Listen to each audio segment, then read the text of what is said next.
Selanjutnya saya akan mempresentasikan kehamilan dengan psikosa. Kehamilan dengan psikosa atau kehamilan palsu merupakan kelainan dalam spektrum gangguan somatoform. Diagnosis kehamilan palsu dapat ditegakkan apabila terdapat pasien wanita yang tidak hamil dan tidak psikotik,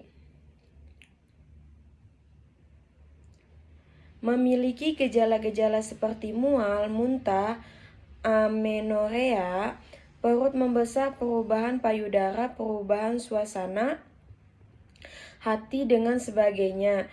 Pemeriksaan fisik serta penunjang harus dilakukan untuk menunjukkan bahwa pasien benar-benar tidak mengalami kehamilan dan tidak psikotik. Gangguan psikis, depresi, manis, gangguan psikotik, gangguan somatoform lainnya. Penggunaan obat psikotropika dan obat hormonal hanya diberikan apabila diperlukan, dan pasien juga harus dikonsultasikan ke dokter spesialis kesehatan jiwa, terutama bila dicurigai adanya komorbiditas dengan gangguan psikis lainnya. Selanjutnya, definisi. Kehamilan dengan psikosa adalah kondisi di mana seorang wanita yang sedang mengalami psikosa atau gangguan psikotik juga sedang hamil. Psikosa adalah kondisi kesehatan mental yang ditandai dengan hilangnya kontak dengan realitas sehingga individu tersebut mungkin mengalami halusinasi, delusi, atau perubahan perilaku yang signifikan. Kondisi ini dapat terjadi pada berbagai tahap kehamilan dan dapat mempengaruhi kesejahteraan ibu hamil dan perkembangan janin. Pengelolaan kehamilan dengan psikosa memerlukan perhatian medis yang cermat dan terkoordinasi antara tim medis, termasuk psikiater, obstetri, dan tenaga. Selanjutnya, etiologi. Penyebab terjadinya kehamilan palsu atau pseudoksesis belum diketahui secara pasti. Teori yang ada menyatakan bahwa keadaan ini merupakan hasil dari interaksi neuroendokrin dan faktor psikologis. Pada kehamilan palsu diperkirakan terdapat disfungsi aksis hipotalamus pituitari ovarium (HPO). Pasien dengan kehamilan palsu juga diperkirakan mengalami defisit pada jalur katekolaminергik yang terlibat dalam sekresi hormon pituitari anterior. Hal ini berdampak pada kenaikan aktivitas dan sekresi gonadotrofin, releasing hormoni, dan hormon prolaktin. Diagnosa.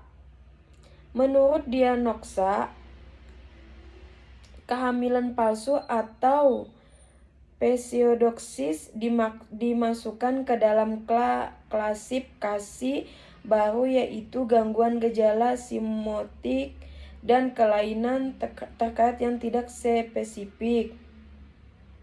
Gejala-gejala yang dapat timbul pada kehamilan palsu adalah gejala gastrointestinal, gangguan mood, gangguan tidak pasti kehamilan, menunjukkan tanda dan gejala kehamilan. Penegakan diagnosa kehamilan memiliki keyakinan bahwa dirinya hamil, wanita tidak hamil, dan tidak psikotik.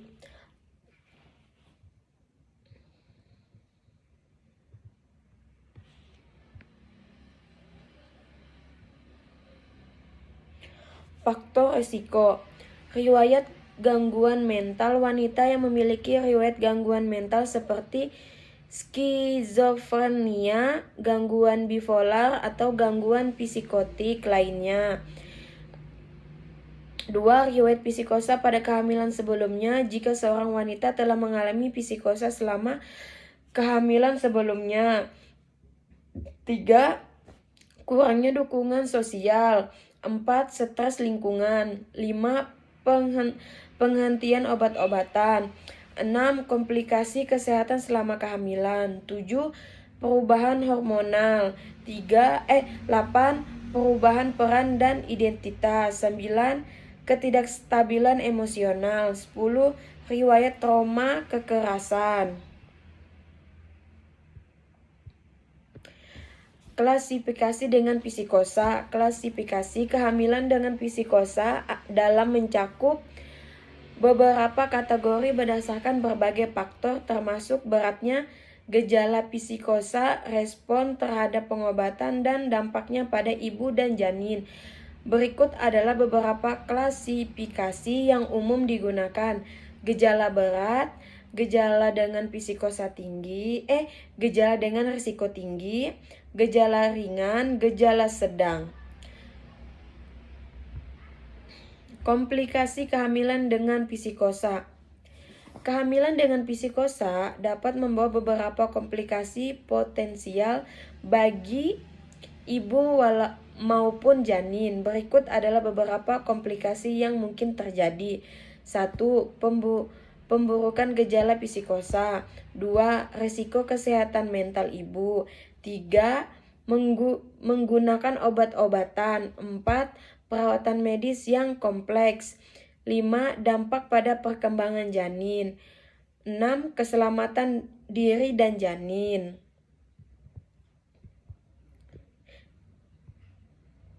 Sekian dan terima kasih presentasi saya hari ini.